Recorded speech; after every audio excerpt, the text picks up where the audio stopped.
প্রতিরক্ষা আর প্রযুক্তির মেলবন্ধনে তৈরি এই জাহাজটি যেন এক বৈপ্লবিক ঘোষণা। আকাশের সীমানা নেই, আর সেই খোলা আকাশের মুক্ত বাতাসই হলো জাহাজ চলার নতুন পাথেয়। চীনের নির্মিত ব্র্যান্ড হ্যাচ নামের জাহাজটি আধুনিক সময়ের পরিবেশ বান্ধব প্রযুক্তির অন্যতম বিস্ময়। বিশাল এই জাহাজটির দৈর্ঘ্য 250 মিটার, প্রস্থ 44 মিটার, যা কয়েকটি ফুটবল মাঠের সমান। তবে এর সবচেয়ে ব্যতিক্রম দিক হলো এটি চলে বায়ু শক্তিতে।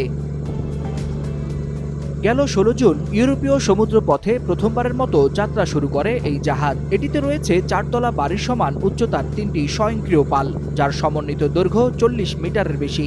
জাহাজটির গতি ও দিক নিয়ন্ত্রণ করা যায় বাতাসের প্রবাহ অনুযায়ী। আর এই ওয়াইন্ড অ্যাসিস্টেড প্রপালশন প্রযুক্তিকে বলা হচ্ছে আগামী দিনের সমুদ্র পরিবহনের বিপ্লব। এখন প্রশ্ন হচ্ছে, কিভাবে চলে এই জাহাজ এবং কেনই বা যুক্ত করা হয়েছে এই প্রযুক্তি।